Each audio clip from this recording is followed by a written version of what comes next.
going to ask it to quiet down a little bit as we move into hearing a Davar Torah by Rabbi Shirley Idelson. Rabbi Shirley Idelson has devoted her rabbinate to training the next generation of Jewish leaders and as a historian to unearthing important stories of our past. She is the director of the Zellico School of Jewish Nonprofit Management, called the Z School, based at Hebrew Union College Jewish Institute of Religion, where she served for over a decade as the dean of the New York campus. Earlier in her career, she directed the Hornstein Jewish Professional Leadership Program at Brandeis University, was a producer and newscaster for Minnesota Public Radio, directed arts and religion in the Twin Cities, and served as chaplain at Vassar, Carleton, and Macalester colleges. Idelson is the author of We Shall Build Anew, Stephen S. Wise, The Jewish Institute of Religion and the Reinvention of American Liberal Judaism. Stephen Wise is a rabbi here for a year, and co-editor along with Sue Levy-Elwell and Rebecca Alpert of Lesbian Rabbis, the First Generation. We're honored that Shirley is a member here at BJ, and we're honored that she'll speak the Shabbat on Gay Pride.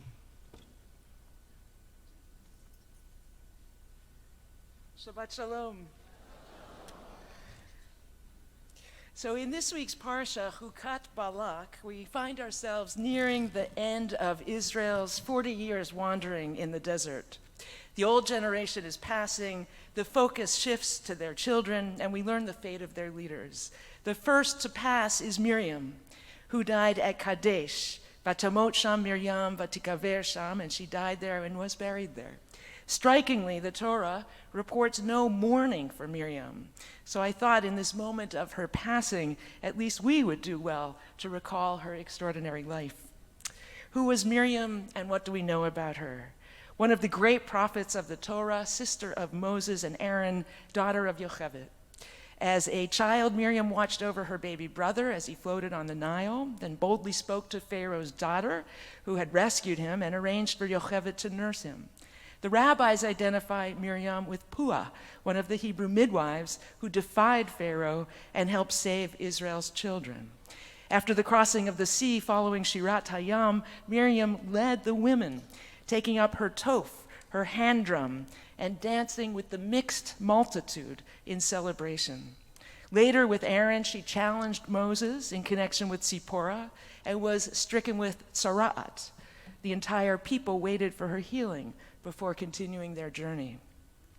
We remember her as prophet who galvanized women's power and protected children in numerous ways.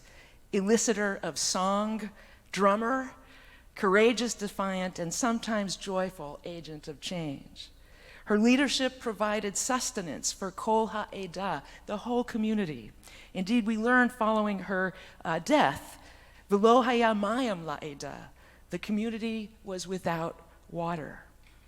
From here, the rabbis created the legend of Miriam's well, an abundant source of fresh water that followed Miriam during the desert wandering.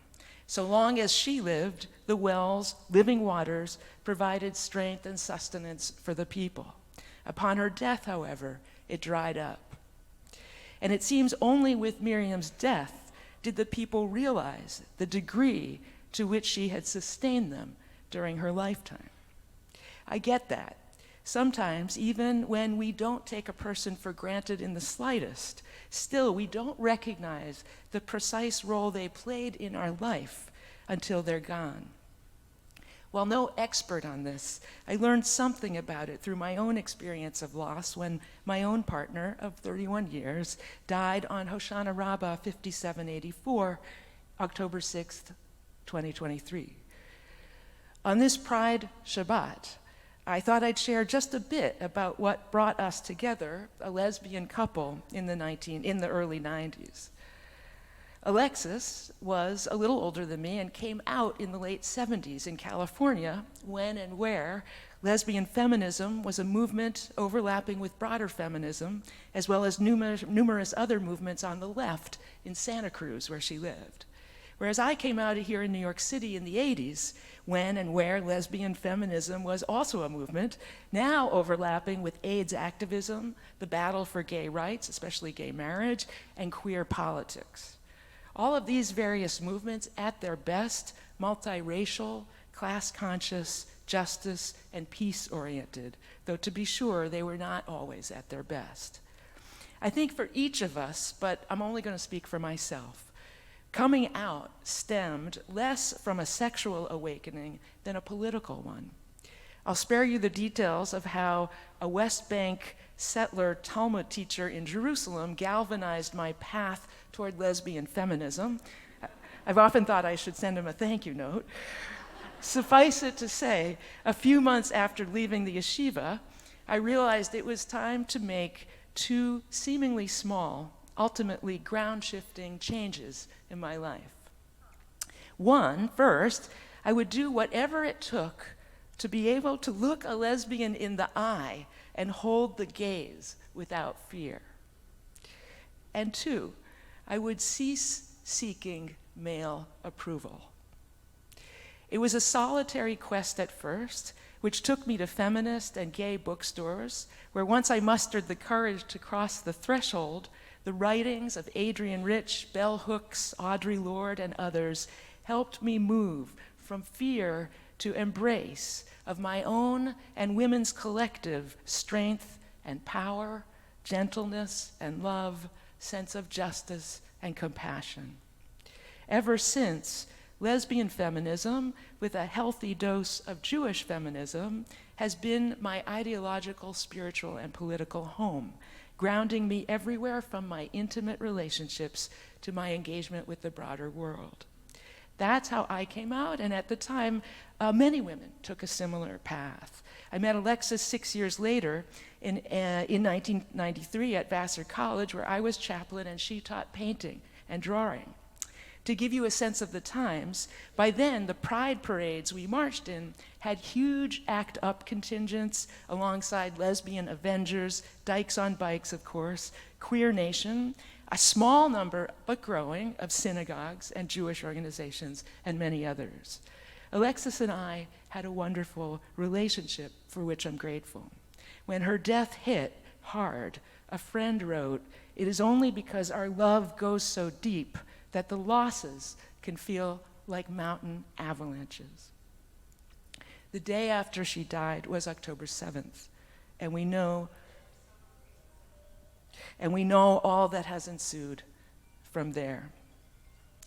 Today, suffice it to say, in this broken world, we have all experienced loss and grief. Loss and grief are in this room with us now, whether we've lost family or friends, a sense of safety for ourselves or people we care about, loss of a worldview, of certitude, possibly of dreams that once sustained us. We are thirsting, in a sense, like the Israelites in our Parsha, experiencing communal crisis after Miriam's death. What might we learn from them? Not exactly good modeling, unfortunately, for Moses reacts in anger, hitting the rock, and the people panic. Things get worse for everyone. Today, it seems, we're seeing the same sort of panic and anger all around us, reactive responses to loss and grief. While understandable, our tradition teaches there's another way, which I've come to understand first from a teaching Alexis would share in the classroom when a student struggling with a painting hit an impasse. She would have them cover a section of it. Only now am I beginning to understand what this was about. Eliminating part of the painting makes the rest less recognizable by your brain. The patterns and forms you've become attached to are disrupted, enabling you to see the abstract nature of what's going on the canvas, even if it's figurative. Light and darkness, texture, color, and shape. Loss, the removal of something from our field of vision, allows us to perceive what remains differently. In this sense, loss is not just part of the creative process, it drives it. Think of the Lurianic notion of Tzimtzum. God contracts in order to enable the creation of the world. We know this too from Jewish experience. When we've experienced collective loss, it has remained part of us and yielded new possibility. What did the rabbis teach after the destruction of the temple? As we went into exile, the Shekhinah went with us. A radical new teaching about God's accessibility in drastically changed circumstances. And Hasidic teaching on Miriam's well similarly emphasizes that the healing waters are not gone, but available now from our inner wells for each of us to draw from when needed. In all of these teachings, we learn absence, that which we've lost, has powerful presence that is not only sustaining, but creatively generative. I try to wake up every day grateful and thirsty to figure out the new and different painting my life is becoming. I understand I'm privileged to wake up at all, to have a home, a job. I'm not in this moment threatened with deportation or loss of medical treatment or war at my doorstep. I can freely celebrate my Judaism and pride in this beautiful space with all of you. Moda ani, for I am grateful, for all of this we know can change on a dime. Which leads to the communal piece. For just as on a personal level, I work not to let some fixed sense of loss define me, on a communal level, I don't think we, whoever we are, BJ, Jews, feminists, the queer community, liberals, Zionists, anti-Zionists, non-Zionists, I don't think any of us want to let a fixed sense of loss define us. So what do we do with it? Leading with anger or panic, we've seen, not a good idea. We also can't call it quits when our ancestors, who had plenty of reason to do so, did not quit. Instead, and I ask this not in a challenging way, but a gentle, wondering way, can we allow our loss to become an impetus for seeing the world differently, breaking patterns of thought, for creating, reinventing, and seeing anew? Last week on Juneteenth, I was moved by a teaching from African American experience I learned that dates back to the Stono Rebellion, not the Stonewall Rebellion, the Stono Rebellion of 1739, the largest slave uprising in British North America, when enslaved people in South Carolina marched and beat drums to gather recruits and incite rebellion. In response, the South Carolina Assembly passed a slave code barring the enslaved Africans from using drums, horns, or other loud instruments at all ever, and other colonies quickly followed suit. In response, of course, enslaved communities found new ways to create percussive instruments and preserve their cultural rhythms. They could take our drums, was the learning, but they could not take the beat. Differently, we see this phenomenon happening today. A few examples from recent LGBTQ experience. After the Pulse nightclub massacre in 2016, activists created a rainbow crosswalk at the site to serve as a memorial. When Governor DeSantis, his administration, painted over it, survivors, neighbors, faith leaders, and advocates united to reclaim the space and demand a permanent memorial. Today, that memorial is rising on the original site, projected to open in 27, a testament to communal resilience and care. In 25, Montana, when Governor John Forte banned pride flags on government property, elected officials, teachers, clergy, veterans, and residents created a workaround. Cities like Missoula and Bozeman made the pride flag an official city flag, turning a ban into a public act of local democracy. And further afield geographically, in 2025, in Hungary, after Viktor Orban's government tried to ban Budapest Pride, LGBT organizers were joined by the city's mayor, civil society groups, families, students, and tens of thousands of allies in the largest march in Hungary's history. What began as a pride parade became a broad call for freedom of assembly and democracy. Importantly, in each case, destruction not only generated creative response, but also galvanized a large mixed multitude response, not unlike the women singing and dancing at the shores of the sea with Miriam driving the rhythm, drum in hand. And here is a moment for me that when it's good to acknowledge b'shem omro, credit where credit is due, and something about my own creative process. For one of my sources of sustenance this year has been working on my writing with the wonderful poet Joy Layden, who has really helped me with my process and my thinking, including identifying these stories as evidence of how, in our collective grief and loss, there is such great potential for collective action and change, and how the last decade of attacks on women's rights, trans rights, immigrant rights, Black and brown communities, the poor and the middle class, have created, albeit unintentionally, a broadening coalition of people who recognize no one is safe under authoritarianism.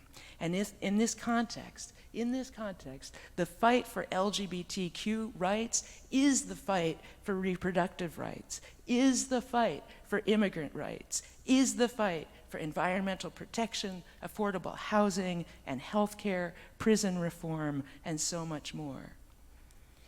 I get right now the Israel-Palestine crisis and growing anti-Semitism are making it tough for many in the Jewish community, not all, but many, to work in broad-based coalition.